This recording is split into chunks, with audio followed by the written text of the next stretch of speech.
kick it off, we're back with day 11.5 of the 30-day journey into sound. What's this all about? You're on a meditation journey and you want to discover what it's like on the other side. So we have various methods to get into the meditative state. And every technique that we have learned, every technique that we hear of, whether it's focusing on your breath, repeating a mantra, visualizing something, feeling a chakra, perhaps an open-eyed meditation on a candle flame, what have you, whatever the method, whatever the technique, it's good to remember that these techniques are only bridges to our destination, which is the meditative state, to be in a state of higher consciousness. So whatever technique that we choose to do, it's just a means to an end. It's not the end, if you know what I mean. So it's good to have a variety of techniques. I recommend having 2 or 3 at least good solid techniques that you can kind of switch up or rotate based on your current approach to meditation, wherever you are in your practice. Now, I must confess, I don't normally meditate to music all the time like this. This is just a series to bring you a different approach, to bring you perhaps a new approach to your meditation practice. I think it's good to meditate to music. I think it's good to meditate to silence or in silence. I'm a big fan of chakra meditation, single-pointed mind, all kinds of meditation techniques. So normally when I've done the meditation challenges in the past, I've brought to you the single-pointed mind meditation technique on the chakras. And it's a very powerful way to get into the meditative state. And I'm a big believer in concentration techniques in the beginning in order to help to stabilize your attention. So whether you're concentrating on your breath for the first few moments of your meditation session, or you're concentrating on the music, it's good to remember that these are just bridges to our destination, to the meditative state. So, once we cross the bridge, we can burn that bridge down if you want to, but it's good to have a couple different bridges just in case one bridge seems out of commission one day. We're walking along our path of life, our pathway to enlightenment, and we come across a valley and we cross a bridge, and for some reason that day the wind is kicked up and the bridge seems a little rickety and there's a step that kind of fell and it's swinging in the wind. Well, then we have this other bridge that we haven't been on in a while, but we know it's solid, so we're gonna go that way. So your meditation technique is like this. You can always have a good solid foundation of 2 or 3 meditation techniques in your meditation arsenal to use at your choice. So, but I do believe it's a good idea to stick with 1, maybe 2 techniques on a regular basis. So for me, the music meditation, the listening of music in order to meditate, is something that I do periodically for fun. But now that I've done it each and every day now for the past 11 days, I see that there's a lot more to this than perhaps I gave it credit for. So one of the things I've discovered is that it's a very easy way to get into a meditative state because the music is something that is continuous. It's ever-flowing. And so it's very easy to hold our attention on the music. And what this does initially is it stabilizes our attention field. Normally our attention field is scattered among thoughts. Our attention field is all over the place. So when we bring it to the focus, when we bring it to just listening to the music, what we have is an experience of stabilization. In order to stabilize the mind, and prior to stillness, we need stabilization. We first need to bring things into stability, into balance, because there's no stability without balance. And then from balance, we can move into stillness. So within your meditation session, you'll discover that from moment to moment, you will reacquaint yourself with center. You will rebalance. And it's okay in order to make sure that you're aligned, that your posture is always aligned. Sometimes we can have a tendency to slouch towards the end of our meditation. Our back muscles get a little tired and we can get lazy. So it's a good idea to readjust. For example, when we do the music meditation, you can kind of readjust between songs. So we use the music in the very same way that you would use your breath. We focus on it. You bring your attention to your breath and you concentrate on just the breath. And through that process, every time your mind wanders to thoughts, you bring it back to the object of concentration. In a very similar process, and that's the way it works. So you'll use the music. So here's something you might tend to notice when you attempt to do this process. You'll kind of notice that in the beginning, your attention is bouncing around all over the place. You'll listen to the music, then you'll notice that you're thinking. You'll bring it back to the music, then you'll notice that your body has an itch. Then you'll bring it back to the music, and you'll be back in your thinking again. And this will kind of happen in a very rapid, kind of bouncy pace, perhaps, depending on where you are in your mind on a regular basis. Which, of course, is where your mindfulness practice comes into play, and we can talk about that at another time.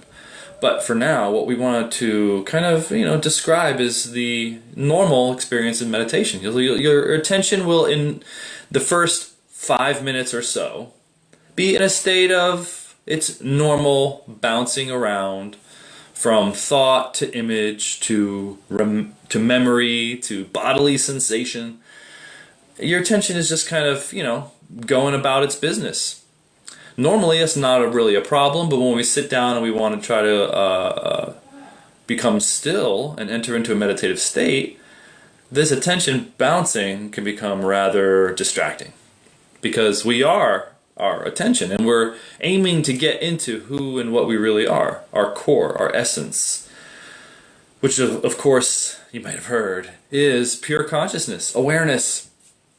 And our attention, in my way of describing it, attention, when we use that word, it's sort of the part of our consciousness which is closer to the part of our awareness, which is closer to the part of our sort of our mental control, willpower, attention.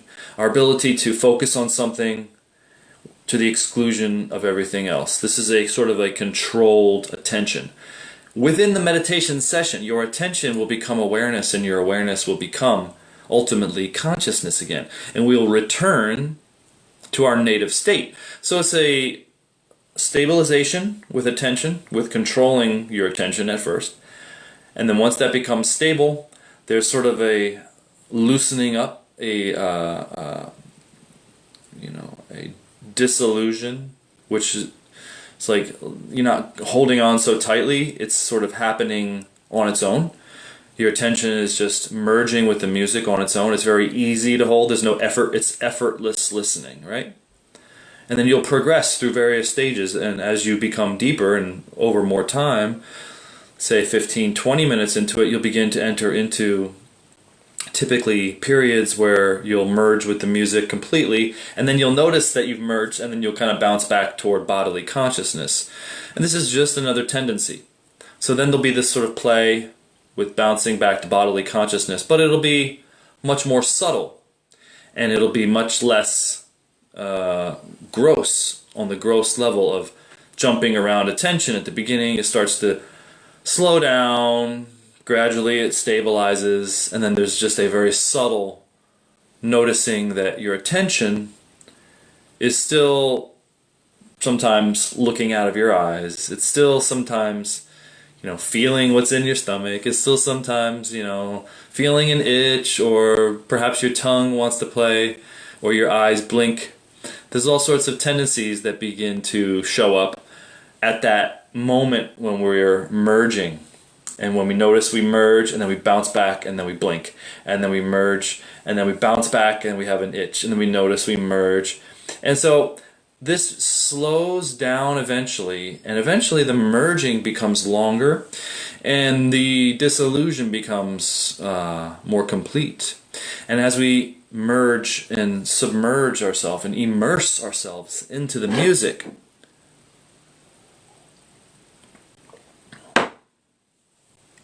we are basically positioned for the meditative state. And the meditative state is not something that you can do. It's something that just happens under the right conditions. So everything leading up to that meditative state, that release, that surrender into the meditative state, everything leading up to that point is something that we're doing. We're either surrendering consciously, letting go, rebalancing, reorientating and becoming still again to our center. And then there's the moment where we surrender and we enter into the meditative state. And then that's just an effortless process. That just happens because we've positioned ourselves for it to happen. And everything up to that point has been a preparation. So while we're listening to the music, this process will gradually happen. So we'll listen to a few songs and we'll just get into it. Okay. So briefly, the idea while we're listening here is that you'll focus and listen to the music with your full attention in the beginning. As that becomes easier and as it stabilizes, you'll then notice your attention wanders back to your perhaps tension in the forehead. Just keep releasing all that tension. Every time you notice it, return your focus to the music. Keep releasing the tension, return your focus to the music, and begin to merge with the music, because you'll become lighter.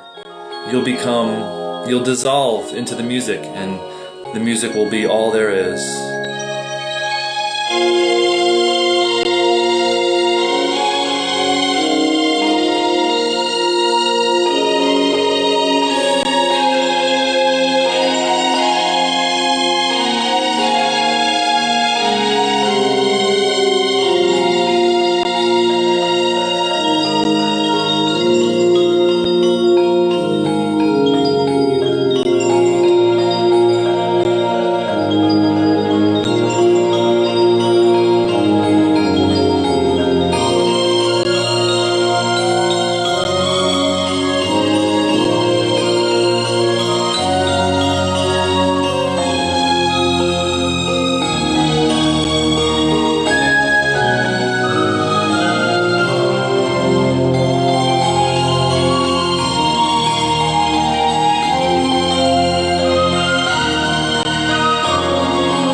We could go all night, but I think we'll stop there.